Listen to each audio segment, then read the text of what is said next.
Hey there everybody, my name is Keno and welcome back to your Montreal Canadiens franchise mode series here on the channel. Now, no, there wasn't a lot of content this weekend. I'm still sick. I can't get rid of it. I just can't. But I'm still pushing through. I'm still persevering. I'm still going to try to get as much content as I can out for you guys and recorded. I have some time now, so I'm just going to be recording for about the next 5, 6, 7, 8, 9, 12 hours. I don't know how long I'm going to be recording for because I do have to sleep at some point. But I'm going to be recording. Anyways, let's get back to the video, and honestly, we're at a point right now where our team is kind of set after the trades we made in the last video, especially acquiring Artem Levzhinov and Logan Cooley, and it doesn't seem like anybody's really upset that we moved on from Noah Dobson. I mean, we grabbed him for a short bit, about 25, 26 games all in total. He wasn't that amazing for us. I decided to go a little younger, and honestly, I think it was the best play that we could have made. If we look at our entire core right now, you can see that most of our players, aside from Pettersson, Suzuki and Caulfield, are under the age of 27 still. We are in 2028. We're going into the 28-29 season, and we still have a relatively young roster. And another big thing that I wanted to point out, Lane Hutson has jumped to a medium elite potential. Okay, he's an 89 overall, which is shocking considering he has been absolutely show-stopping since joining the NHL with 293 points in 246 NHL games. But he's up to a medium elite potential, 89 overall, and I'm excited to see him grow even more, okay? But with all that being said, we can take a look, and we still have a long time for this team to be deadly for, okay? Also, at the same time, though, we have to keep in mind that with a lot of these players on ELCs or coming off of ELCs, it's going to start getting more expensive. I have handed out 3 contract extensions, not to Lane Hutson though. I have to stay true and actually wait this one out, okay? We gave him $12.5 million. It's probably going to come around there again for his next contract. Right now, the lowest I can get him is on 14.7 or 14.47. I don't remember, but it was over $14 million, and I can't afford that. If we gave Lane Hutson $14 million, that would mean Elias Pettersson is out the door. And with Elias Pettersson having like 209 points since joining us, yeah, I don't want to move on from him either. So if we can make it all work, we'll make it all work.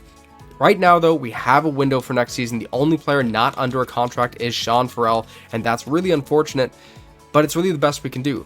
I was taking a look around, and I noticed something really funny, though. That brings us to the Calgary Flames. Now, we made a deal with them, we sent them a player, and that player was Jan Mysak. And if you can see over here, they got him signed for under $4 million. He was asking me for up to $6 million. Now, he signed for under $4 million. He really didn't want to be here. He did not want to be here. But that is the past. I was still looking at making trades. I'm not done trying to build this team into a long-term contender. I think we are already. Like, we've already achieved that status, that we're going to be a contending team for the next 5 years. But I was still trying to add some more pieces to make us really deadly. I don't think there's anything more to do. I think we have to stand pat with the roster we have now. We aren't going to make any moves in free agency because we just don't have the cap and we don't have the roster spaces. And I think we're going to go with what we are going with, what we have right now. I could move on from Caden Gooley and free up that $6.5 million. I could move on from a player like Kirby Dach and free up that 5.75. And I mean, Kirby Dach has played mostly on the third line for his entirety with the Montreal Canadiens, aside from a few stints on the second and maybe on the first. And you don't usually want to pay a third liner $5.75 million.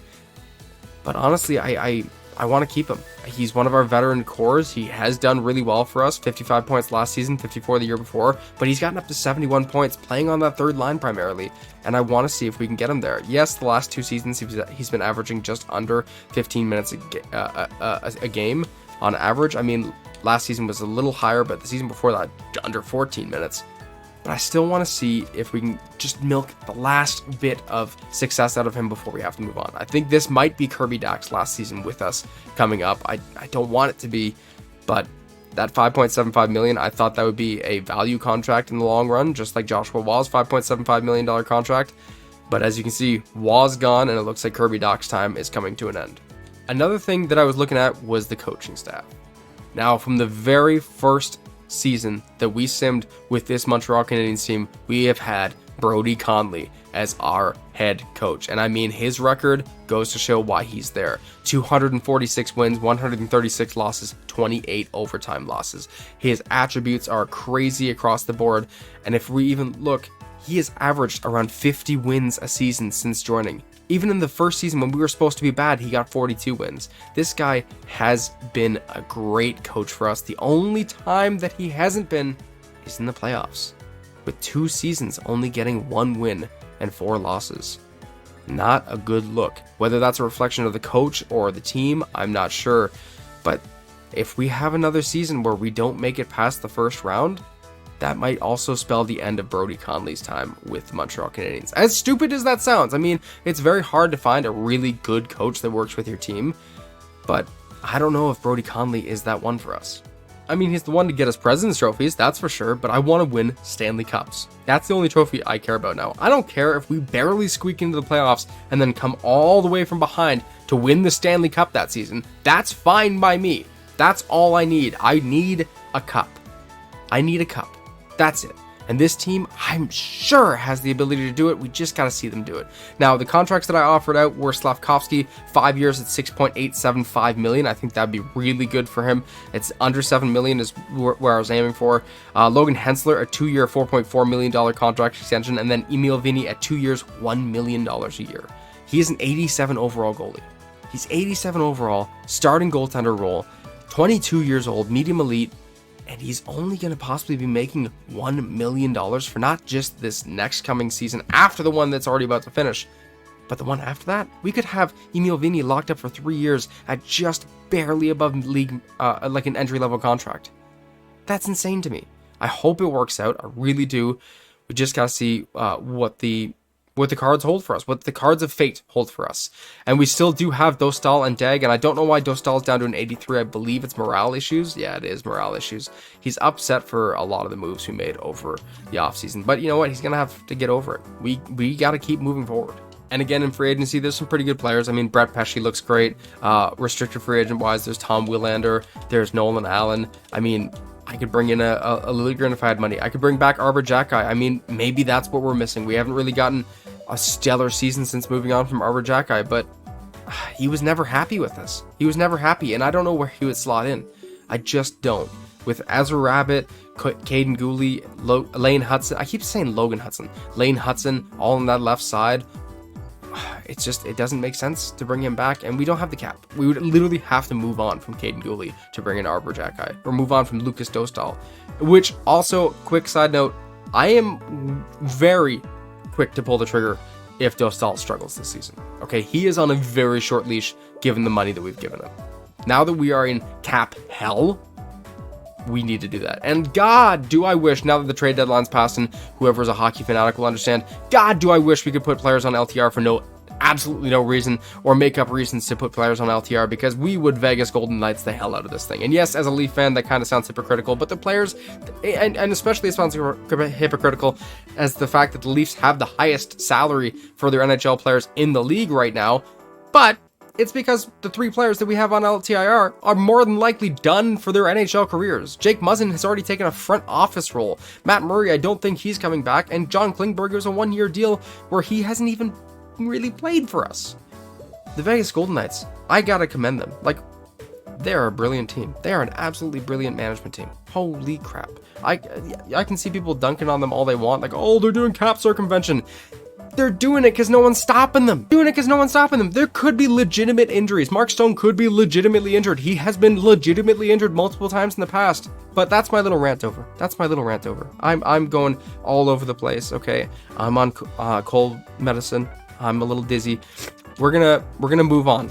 We're not gonna sign any players in free agency. We're not gonna bring any players in. We've got a good roster. We're set to go. If anything, I'll sign players at the beginning of the season if there's holes to fill. But we only have 2 roster spots available. So that's about it. We're gonna keep going here. I'm gonna jump to the preseason, and I'll be right back with you guys. I actually forgot that I'd offered out the contracts for a second, but Logan Hensler does accept the extension, as does Juraj Slavkovsky and Emil Vinny. That is insane. We have him locked up for this year, and now a new 2-year extension that'll kick in after this season at $1 million a year. Okay, we're not moving on from Emil Vinny. We can't. We absolutely can't now. Even if he's a slightly bad goalie, we can't move on from him. We can't. And would you look at that? Thomas Hertl and a 3rd and a 4th to the Arizona Coyotes for Noah Dobson to the San Jose Sharks. So he is on the move for the 3rd time in under a year. And actually under like 7 months. Holy crap! Teuvo Teravainen and Mike Amadio to the San Jose Sharks. And to the Carolina Hurricanes, Zach Whitecloud and Noah Dobson. He is on the move for the 4th time. You can't make this up. It almost seems like with the Dobson trade, we kind of sidelined his career and put him on a bit of a bad course. But guys, I've just taken a look at these lines and the progressions through the offseason, and I gotta say, I gotta start maybe postponing some of the trades that I make, because we're gonna start this season with some more trades. It's looking apparent. Alright folks, and these are not the confirmed lines, but these are the best that I can get them to for your 2028-2029 Montreal Canadiens team, and as you can see, it's freaking scary. We got Slafkovsky, Pettersson, St. Louis on the top line, and they're looking great with a +3 line chemistry boost. Logan Cooley with Suzuki and Caulfield on that second line with a +5 line chemistry boost. Third line of Seth Shelley with Christopher Ellison, the most recent first round pick that we had made, and he is looking really good, developing very well. Big boy too at 6'5", with Kirby Dach on that third line wing. And then Musty has been pushed down to the 4th line with Almgren and Stromgren. And I don't know where else to put him, unless we move Ellison down, but I want to give Ellison that time to become a dominant force. And I don't even know if maybe there's a better line chemistry boost if we do that, and there is, and now it's up to a +4 for the Slafkovsky, Pettersson, St. Louis line. Guys, this already points to us making another move, that maybe Quentin Musty is out the door, or maybe Kirby Dach is out the door after all, because he does make around $2.4 million more than Quentin Musty does, for about the same term, if I'm not mistaken. It is. Both of them, I believe, are, yes, 3 years. So if there's a player moving out of this top 9, it's Kirby Dach. But I don't really want to move on from him because he's the right-handed guy. I want to keep righties on the right side. That's just one of the things. I know I have St. Louis here, but sometimes I like to have a lefty. You know, sometimes. Defensively, it's even a little more confusing. Hudson and Reinbacher on that top pair. Don't know if they'll stay together because they haven't naturally worked together in a while. And right off the bat, I just checked if I could move Reinbacher down, and I did. And now it's Theo Modano, the rookie, on the top pair with Lane Hudson. And I mean, Modano looks good. He's a two-way defender. He's very well-rounded. That shot blocking and stick checking is amazing, as well as that physical category. He's almost like a carbon copy of a certain Arbor Jack guy, but he's not an enforcer. So I'm excited to see what he can do. It's gonna be a weird first season, but that still leaves us with Hensler and Reinbacher on that second pair, and then Gouli and the newly acquired Levshinov on the third pair. And I don't want Levshinov on the third pair. I want him up higher, but that's not even the worst of it.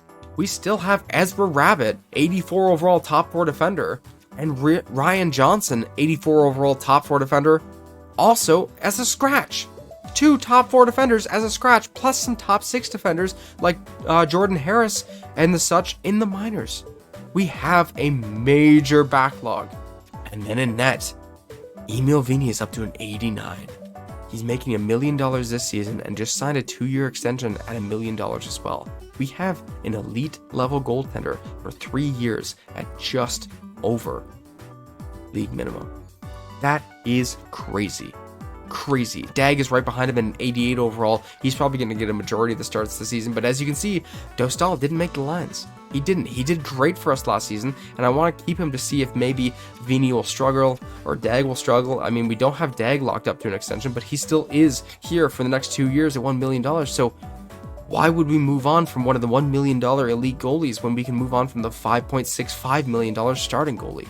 It doesn't make sense. We have a lot of moves to make, and I did not expect this. I didn't expect this at all. We're going to jump through the preseason and see how the team does with certain line combinations. Firstly, we're going to be moving Musty up to that third line and taking Dach out of the lines in replacement for Xavier Simoneau, and we'll see how this combination of lines does instead to start. I mean, I don't have a problem if Musty doesn't have a problem. I could play Musty on the fourth line. It kind of seems like a disservice, but when we have players the level of, you know, Seth Shelley, Elias Pettersson, Jari Slafkovsky, Nick Suzuki, Cole Caulfield, Logan Cooley, all on those top 9, you can't really find a way to get them down. You can't really find a way to get them down. I'm not too keen on making moves, but it looks like we're going to have to. But let me get through the preseason, and I'll be back with you guys. All right, we're coming up on the last game of the preseason. I've tinkered with some line combinations and some changes, but let's see how the team has done in general and make our decision from there. So already we know that Cooley, Suzuki, and Caulfield should be doing great. Cooley's not 2 points in 6 games, but Suzuki with 9 points in 6 games and Caulfield with 5 points in 6 games, not too bad. Slavkovsky, 5.6 games, 6.6 games for Pedersen, 5.6 games for the rookie St. Louis. Looks good. And then Seth Shelley, 3.6 games, 2.6 games for Ellison, 2 goals, 6 games, I mean. And then Musty with 2 assists in 6 games. And then on the third line, 4 points in 6 games for Semino, 1 point in 6 games for Almgren, and 4 points in 6 games for Stromgren. So that's looking good. I mean, I want to see a little more out of Cooley, but maybe he's not getting the power play time. We'll have to see. Defensively, Hudson, 6.6 games. Medano, 3.6 games and a +7. They're a lock. They're the top pair. That's it. They're good. Hensler and Reinbacher have done fairly well, and I did put in Ryan Johnson on that third pair with Artem Levshinov, and Levshinov had 3 points in 3 games before putting him in, and now he's got 3 points in 6 games, so it looks like Cooley does work on that third pair, so we do have some moves to make. Goaltending, Dag played 4 games, 2 wins, 937 save percentage with a 213 goals against average. I know it's the preseason, but God, if those stats carry into the regular season, he is the second coming of Waugh. He is the second coming of Jacques Plante. He is a crazy goalie. Let's see how Vini did. 3 games played, 2 wins, 901 save percentage, 2.72 goals against average. So not as good, but not bad either. We're going to give him this final game and see how he does. We're going to keep the lines the way they are and see how we do against the Tampa Bay Lightning. Again, I know it's just the preseason, but it's all we have to judge this team off of right now. So against the Tampa Bay Lightning, who are not undefeated, but only defeated this year in the preseason, how do we fare against them? We lose to them, because of course we do. And Vini struggled again. But again, as I said, I'm not looking to move on from $1 million goalie in favor of keeping the $5.6 million backup goalie. I'm still going to keep Dostal for now, though, because if we don't have any success with Vini, we need to be able to have a 1A, 1B type of situation with Dostal and Dag. All right, now the final lines are set. Doc is back in line. Musty is on that 4th line now. I have sent down Ryan Johnson and Ezra Rabbit to the minors because I still could before the waivers kicked in. And we've called up Jordan Harris just as that 7th defender. And we're ready to go. Okay, I've set up the power plays. And right now I'm nervous because Kirby Doc doesn't fit on the power play. I want to finally give David Reinbacher power play time. I haven't been able to because we've been running a 5 forward power play unit for so long. But we're going to do it here, and we're going to get started with some regular season action in this video before we make any trades. And last, surprise, surprise, I did do it. I signed Lane Hudson to an extension, and you know what? Not only did I sign him to an extension, I signed him to a 2-year extension, okay? You might be like, Keno, what the hell are you doing? Why are you doing that? You need to sign him to term. If I sign him to term, I'm spending $14 million. If I sign him to term, I'm spending $15 million. I signed him to 2 years because, as I said in the last video, we're only doing another 3 years this season coming up included, okay? So signing Lane Hudson to a 2-year extension brings us right to the end of that 3-year plan. And Lane Hudson's only going to be making $10.4 million for the next 2 years after this one. So we saved $2.1 million on a contract extension for Lane Hudson. Now, yes, I could have given him 5 years at $12.5 million, and you might be like, that might have been a better idea, but as I said, we're not going to go past the 3 years. If we do, it'll probably be in a stream, which I really meant to get started on, but I'm sick as shit, guys. I can't really focus on entertaining all of you amazing people. That's just it. I'm sorry also for swearing.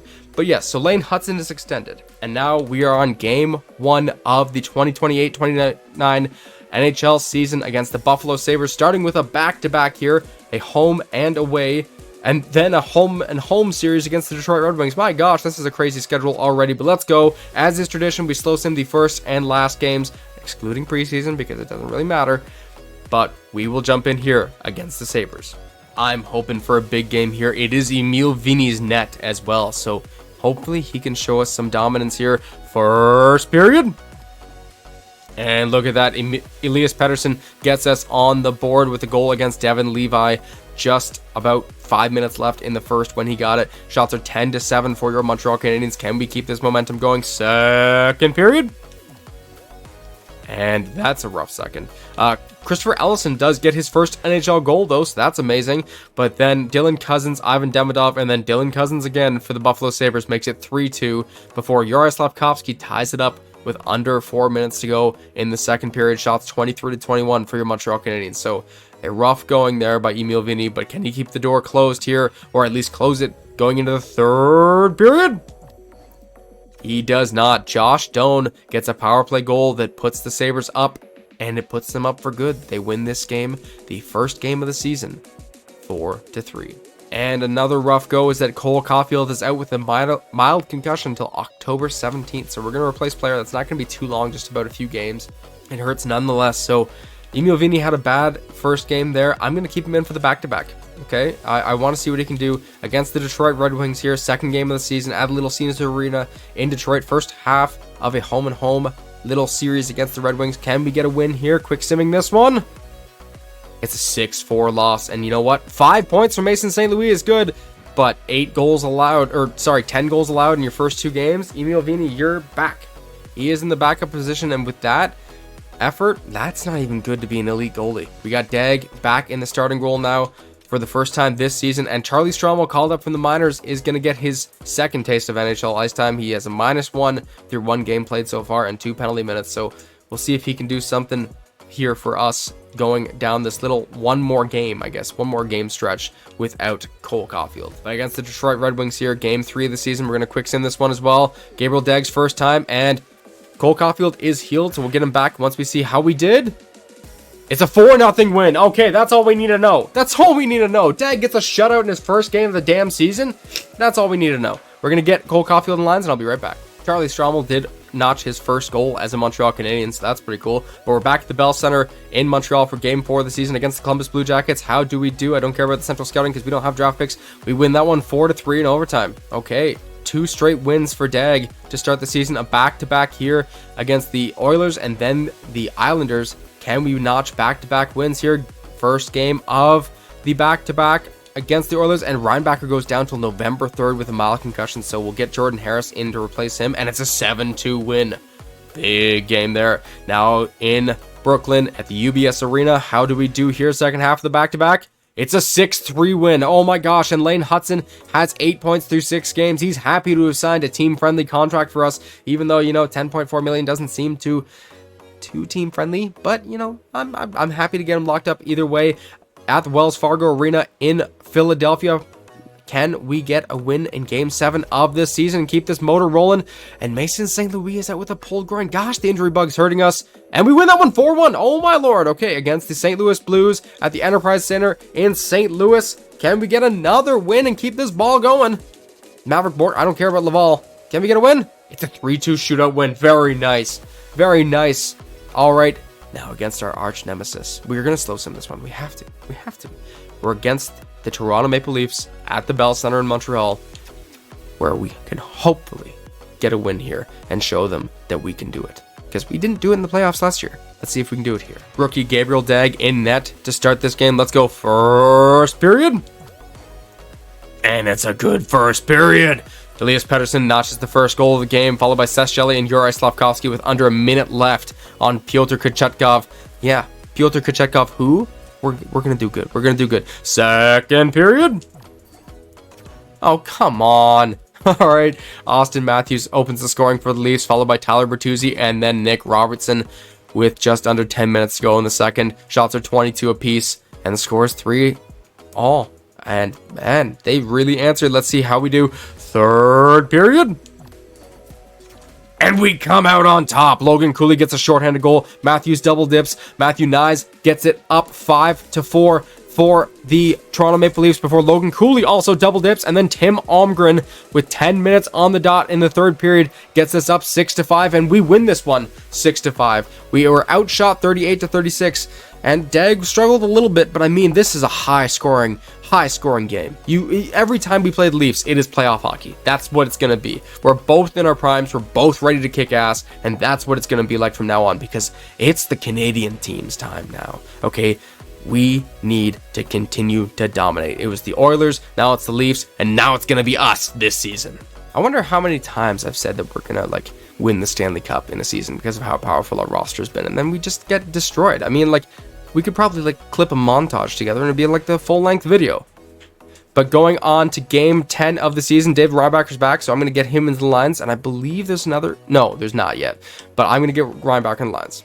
All right, game 10 of the season against the Anaheim Ducks. We're going to quick sim this one. We're going to go to about 25 games in this video, so it's going to be a bit of a long one.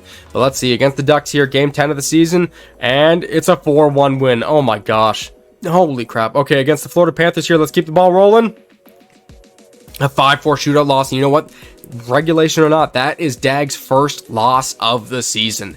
He has been unstoppable against the Ottawa Senators here just 2 days before my birthday. And as you know, is tradition with this channel, this team, my team, always tends to win around my birthday, whether it's on or the day before or the day after. We always win. Let's see, against the Ottawa Senators, can we get a win here? It's a 4-3 win, okay, against the Calgary Flames. No, we're not making any trades. Against the Calgary Flames here, who we did send Jan Mizak to. Is he going to look for revenge on my birthday in the Bell Center in Montreal? We win 3-1. Oh, we keep the ball rolling. Okay, like to see it. You love to see it. You love to see it. Against the New Jersey Devils, game 12 of the season. Cole Caulfield is off to a hot start. But New Jersey Devils at the Prudential Center. Can we get a win? It's a 5-1 win. Oh my gosh. Okay, you know what? I've been on autopilot. I want to take a look at how this team has done so far. All right, so let's see how Logan Cooley, the new addition, has done. And he's got 9 points in 14 games. He's already on pace for a better season than he ever had in his time as an Arizona Coyote. You love to see it. Nick Suzuki with 14 and 14. You'll love to see that. And Cole Caulfield with 10 goals in 12 games and 16 points. You absolutely love to see it. Yuri Slavkovsky with 11 and 14. Great. He's just notching a lot of penalty minutes, and I don't love that too much. Patterson with 15 and 14. You love to see that. And Almgren filling in for the injured Mason St. Louis has 4 points in 7 games. This is the type of offense that I was looking for. I actually scratched him because I didn't think he could be an offensive piece for us, and now he's actually putting in the offense. So you love to see that. On the third line, it's 8 points in 14 games for Seth Shelley. Great. 12 points in 14 games for Christopher Ellison. Who would have expected that? You love to see that. Kirby Dach with 8 points in 14 games. No power play time. No power play time. No problem for him. Quinton Musty with 6 and 14 on the fourth line is not too bad. Simoneau with 3 and 14 and Stromgren with 1 in 14. So that's not as great. I'd like to get him some more ice time, but it is what it is. Defensively, I want to see how this top pair is doing, but we're going to do it last. Starting from the bottom, we have Caden Gooley with 5 points in 14 games and a plus 13. Absolutely amazing. Levchinov with 9 points in 14 games and a plus 10. Oh, beautiful. All right, David Reinpacker with 5 points in 10 games. Not too bad. If he keeps this up, he'll be at around 41 points on the 41-point pace on the season, which would be higher than he's ever gotten. So that's great. Logan Hensler with 8 points in 14 games. Great. Theo Modano with 6 points in 14 games and a plus 5. His first 14 games of NHL ice time. He's been locking a lot of penalty minutes. This whole team has been actually throwing fists everywhere, but I don't mind. And then Lane Hudson with 15 and 14. He's on pace to dominate again this season. And what have I been saying? You love to see it.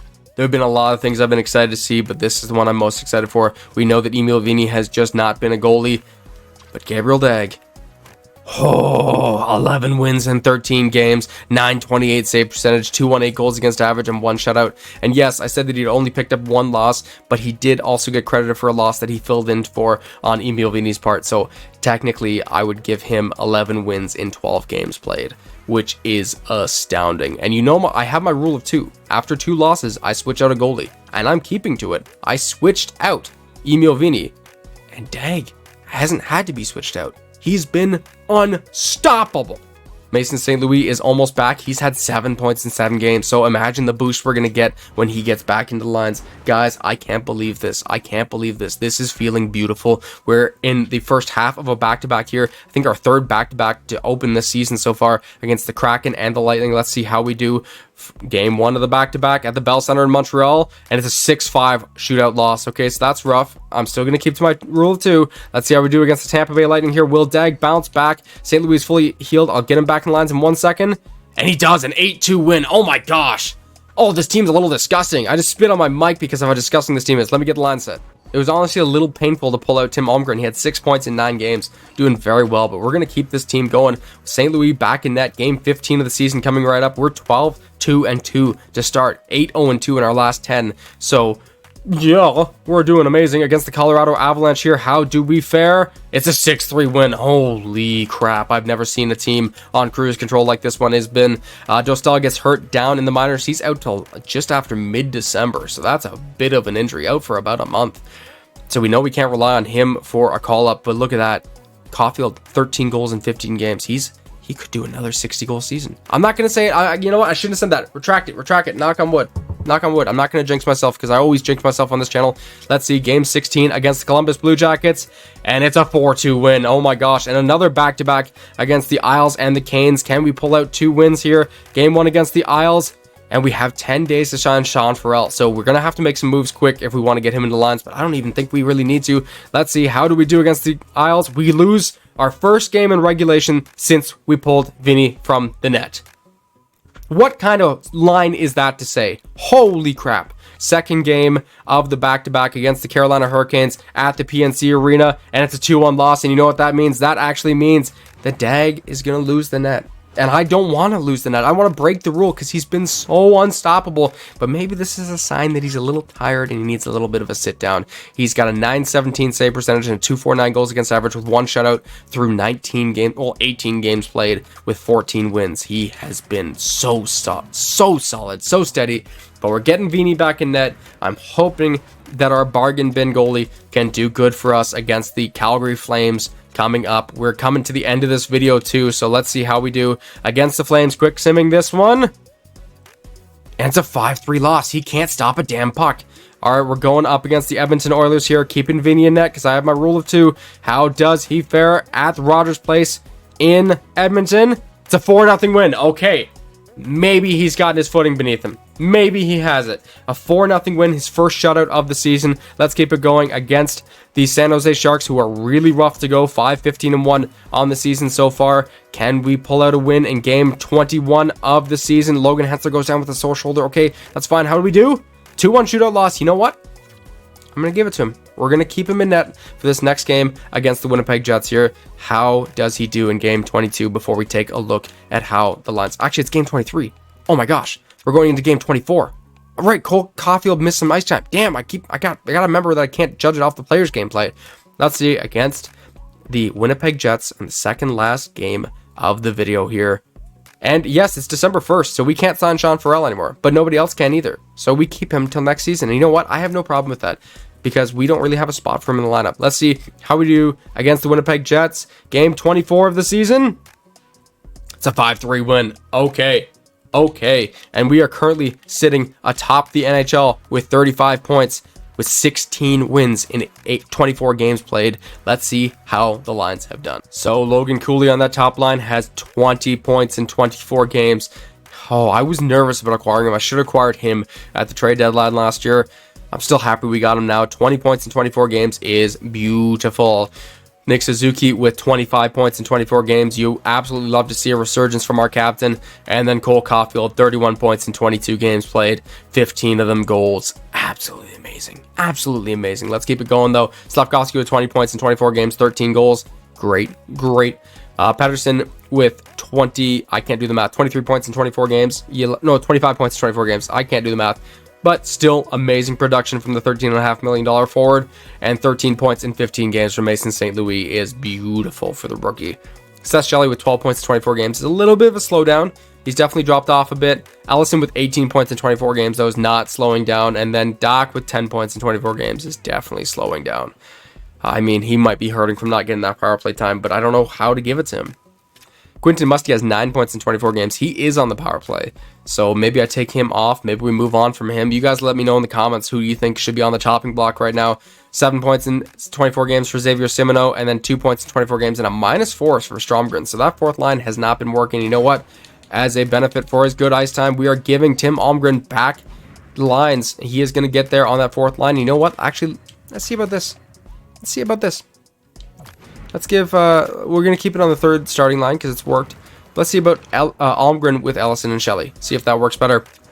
Defensively, though, Lane Hudson with 21 points in 24 games is beautiful. A little slower, a little slower. You got to admit that. Theo Modano with 10 points in 24 games. His first 10 points in 24 games is amazing.